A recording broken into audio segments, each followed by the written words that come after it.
There are many details throughout the painting of Times Square, and every one of them requires its own little attention to its own little detail. No matter how small, that detail has to be put in there so that the overall image will look good. So let's go in here and get real close to this little area right here, and we'll see a storefront right there with some skateboards hanging in the window. This is a element store, and they sell skateboards. So we're going to go in there and see how these little skateboards were created. Here's the actual file for the 4 skateboards that we see there. Now, creating them was fairly simple. I did rely on some resources for the actual designs that were on them. So when we look at the paths, we see here the paths for the main ones, and then I created that last one separate. And you can see that all the individual paths are there. Let's just see the background by itself, and you see all the different paths for the designs and such are there. Now, those basic shapes will fill with the color, as you can see right there. Let's turn the paths off for a second.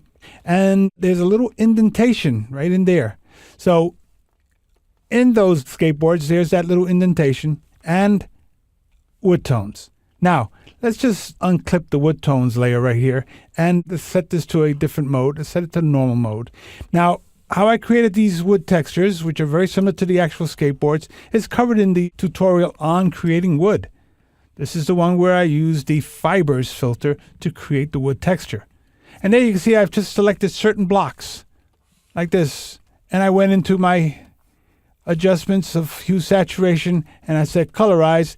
Let's bring down the saturation. I changed the colors to whatever I wanted to fit the different types of boards that were there. So I set that to a hard light and then clipped it with the boards. I want to concentrate on that little tiny notch right there. That's the little part that's different. So I'm going to take that off for now, and I'm going to recreate that effect right now. So I'm going to go in here and just get a little tone, and we look at that little box right there. There's that little box. It's just set to normal. And if we want to look at that by itself, let's unclip it, and we look at it.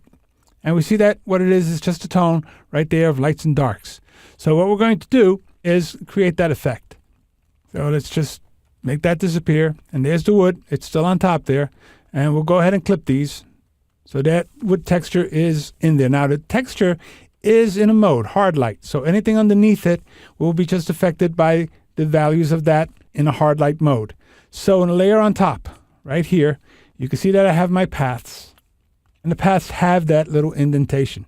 So I'm going to select that little indent right here and here. I'm going to make it a selection. And then I'm going to come over here and look at my layers. There's that layer. And what I'm going to do is I'm just going to make a gradient inside there. Right now I got a light to dark. So that's what I'm going to use. I'm going to use a light to dark gradient in a linear fashion. I'm going to go from the bottom, which is the light, up to the dark, right there like that.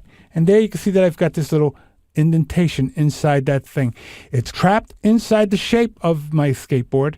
And it's just created a light and a dark that's creating that indent in there. If you want it to be a little softer, you can apply a little bit of a blur to it. A little Gaussian blur, just a short one.